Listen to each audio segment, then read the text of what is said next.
Number 9. Encyclopedia Obscura. Mythical creatures are considered fictional. Many originated from people's misunderstandings of real plants, animals, places, and even other humans. But is it possible that any of them actually exist? The Maryland Cryptid Museum in London thinks so. It claims to own a collection of cryptid corpses, including aliens, dragons, mermaids, gnomes, fairies, vampires, and more. The dead creatures were supposedly found in boxes in the basement of a mansion owned by an eccentric cryptozoologist named Thomas Theodore Maryland. Whether or not they're actually real is a matter of speculation. But the collection is not open to the public, leaving us to guess based on photos. The museum's Encyclopedia Obscura contains descriptions of all the items in its collection and key players in the cryptozoology realm. It describes Maryland as a man who spent his life searching for cryptids. He opened the original museum, but it was met with widespread disapproval and turned into an orphanage. Maryland was allegedly never seen again after that. After the photos appeared online, people figured out that they were posted by a sculptor and photographer known as Alex CF. It appears as though the backstory and cryptid corpses were a historical hoax. But to some people, this doesn't mean the creatures don't exist or that there's no truth to the Encyclopedia Obscura. Number 8. Devil's Bible. Measuring nearly 3 feet long, the Codex Gigas is the world's largest existing medieval manuscript. It's nicknamed the Devil's Bible and dates back to the 13th century. This huge book contains the Old and New Testaments, as well as numerous short texts about matters that were relevant at the time, including calendars, exorcisms, grammar, and medical topics. It's filled with disturbing artwork, including at least one full-color rendering of the devil himself, hence its nickname. Researchers believe that a monk hand-wrote the Codex Gigas without anyone's help, but they don't really know who he was, and it would have been a massive undertaking for one person to create the entire manuscript. The National Library of Sweden explains on its website that it would have taken someone 5 years to write the book if they wrote for 6 hours a day, 6 days a week. Assuming the writer was a monk who was busy with his monastic duties and could only write for 3 hours a day, it would have taken him 10 years to complete the Codex Gigas. The mysterious manuscript was originally stored in a Benedictine monastery in what is now the Czech Republic. It's currently on display at the National Library of Sweden in Stockholm. Number 7. Uranusia Book. During the 1860s, the public learned of a manuscript called the Uranusia Book. It's written in a West Germanic language called Old Frisian, which was used between the 8th and 16th centuries. The book is said to cover historical, mythological, and religious themes of the Frisian people between 2194 BC and 803 AD. It includes details about numerous alleged catastrophes and mentions the so-called lost city of Atlantis. After the book's existence became widely known, a controversy ensued over its authenticity, or lack thereof. Toward the end of the 19th century, most people believed that it was a recently produced forgery. The debate reemerged in 1922, over 40 years later, when a Dutch philologist named Herman Wirth became preoccupied with the Uranusia Book. In 1933, he published a German translation, and it quickly became a topic of fascination for Heinrich Himmler, a leading member of the Nazi Party, earning the book the nickname Himmler's Bible. Himmler and Wirth founded a think tank called Uranusia. It was dedicated to promoting Hitler's racial theories, with a special focus on the idea that Germans were descended from a biologically superior ancient Aryan race. While some high-ranking Germans supported the Uranusia Book's role in Nazi occultism, others rejected it. A respected expert named Arthur Hubner dismissed the manuscript as a forgery, and that pretty much ended Himmler and Wirth's use of it as a tool for teaching Nazi ideology. Most modern experts agree that the Uranusia Book is a hoax, but nobody knows who wrote it or why. In 2004, Dutch linguist Goffe Jensma proposed that it's a parody of the Christian Bible. He believes it became popular after readers missed any clues that it was satirical in nature, and used it as a basis for spreading occultist beliefs. Number 6. The Uranusia Book. Sometime between 1924 and 1955, a religious work called the Uranusia Book appeared in Chicago. Nobody knows who wrote it. It used the name Uranusia for planet Earth, and its stated intention is to present enlarged concepts and advanced truth. The nearly 2,000-page book dives into some deep concepts about God, Jesus, the meaning of life, philosophy, science, and more. It aims to unite these things and is written as if it's coming directly from a celestial being. Unlike other accounts of Jesus, the Uranusia Book states that Jesus was conceived traditionally rather than immaculately, and that he didn't perform the miracles the Bible speaks of. It describes God as the creator and upholder of reality, as well as a father figure. According to the book's teachings, God lives in a place called the Isle of Paradise, in the center of an eternal universe known as Havona, which contains 1 billion perfect worlds. Uranusia is described as a confused and disordered planet that is intellectually and spiritually behind compared to other inhabited worlds, due to our spiritual leaders' tendency to rebel and default from religious truths. The story of the book's origins claims that a couple named William and Lena Sadler, who were both doctors, were approached by a concerned neighbor whose husband fell into a deep sleep where he would breathe abnormally. He also spoke of messages he said he received from otherworldly beings, which he eventually started to write down. William Sadler never revealed the man's name, and he said that the book's author, the entity that allegedly communicated with the man, didn't want any humans to know who they were. A US-based nonprofit called the Uranusia Foundation published the book. When a woman named Kristen Mahira distributed free copies of it in 1991, the organization sued her for violating its copyright. A court decided that the copyright had expired and ruled in Mahira's favor, but the Uranusia Foundation appealed and won. Then in 2001, a jury found that the group's copyright was invalid after 1983. Some people believed that the Uranusia Book is a hoax, which is understandable, given the cryptic nature of its volume. Number 5. Smithfield the Creatures. In 1230, Pope Gregory IX ordered his chaplain to put together a new collection of canonical laws, known as the Decretals. These were standard documents meant for anyone studying canonical law. They would have normally been very cut and dry, perhaps even boring. There are an estimated 675 surviving handwritten copies of the Decretals, but one specific copy, called the Smithfield the Creatures, is noticeably different. It's filled with more drawings than any other copy, with most images depicting Pope Gregory IX with his supporters. But that's not even the weirdest part. The margins on each page were left blank so that future users could make notes.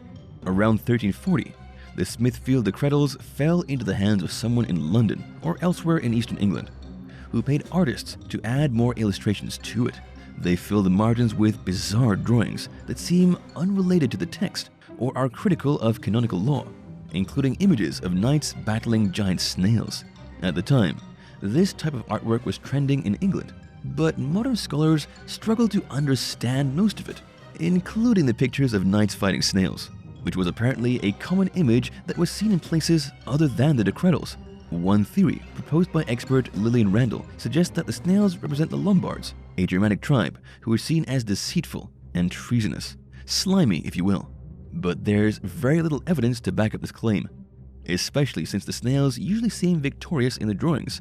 Another theory proposes that the snails represent the people who have achieved upward nobility, who've climbed from a low-ranking social status to an elite position. The snail's victory could be seen as an ordinary person's defeat against a noble individual. In a Tales of Times Forgotten article, Spencer McDaniel theorizes that the illustrations are meant to be funny, that seeing a high-ranking knight defeated by a creature that was typically easy to kill was amusing. There are other unexplained pictures in the Smithfield the Creatures, including a fox dressed as a bishop lecturing to birds, bears fighting unicorns, and sexually explicit drawings, like a man grabbing a woman's buttocks, and we can speculate about their meaning, but it's unlikely that we'll ever know exactly what the creators were thinking. Number 4. Rohan Codex. The Rohan Codex is a 448-page manuscript that surfaced in Hungary during the 19th century. Its author is unknown, and it's written in an unknown language and writing system. Nobody knows where it originated, although it appears to come from somewhere in Central or Eastern Europe.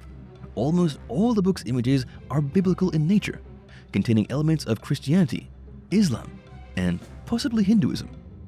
They include depictions of Jesus on the cross, Moses on Mount Sinai, and more. The artwork suggests that the Rohan Codex is about religion. Perhaps it's a heretical doctrine written by a dissenter, as von Klaus Schmer pointed out in a German science blog's article. For over 150 years, Experts and amateurs alike tried and failed to decipher the code of the Rohan Codex. Some believe that it's an old writing system that nobody's figured out yet. Others have proposed that it's a hoax, or something that was written just to sell to a collector for a high price. Hungarian historian Karoli Szabo named Samuel Literati Nemes, an antiquarian known for creating forgeries, as the possible mastermind behind the Rohan Codex. Nemes was incredibly skilled in his craft, and is known to have stumped even the most renowned scholars with his work. Most experts believe that the Codex is fake. There's no evidence connecting it specifically to Nemes. And while several people have claimed to decode it, none of their theories have been accepted as fact. Number 3. Voynic manuscript. Often described as the world's most mysterious book, the Voynich manuscript is a 15th century codex written in an unknown language that hasn't been seen in any other known artifacts. Its author's identity is also a mystery. In addition to its bizarre lettering, the Voynich manuscript contains elaborate artwork depicting strange plants, naked women, zodiac symbols, unknown constellations, and more. The book has been discovered and rediscovered several times throughout history. It most recently resurfaced in 1912 when a rare books dealer named Wilfrid Voynich came across it. The Voynich manuscript has also appeared in the Holy Roman Emperor Rudolf II's personal library, and in 1903, it was sold at a secret book sale by the Society of Jesus in Rome. One theory holds that the manuscript may have been written in northern Italy during the Italian Renaissance. Some even allege that it's nothing more than a Renaissance-era hoax, or that Wilfrid Voynich himself created it. But without knowing what it says, it's unlikely that we'll ever know who wrote it, where, or why. Anyone who wants to try decoding the book can buy a copy, but even expert codebreakers from both world wars failed to figure it out. So good luck. Number 2. Kodak Seraphinianus. The 360-page Kodak Seraphinius was first published in 1981. Created by Italian architect turned artist Luigi Serafini, it's perhaps best described as an encyclopedia of an imaginary world. It's written in an imaginary language and contains more hand-drawn images of strange plants, animals, machines, vehicles, food, and more. One drawing shows a couple making love while transforming into a crocodile. Another shows a man riding his own coffin. Serafini explained that the text has no meaning. It's asemic, which means that it creates a vacuum of meaning that the reader is left to interpret. He said that he made the bizarre book to convey what it was like for him to open an encyclopedia for the first time as a young boy, before he learned how to read.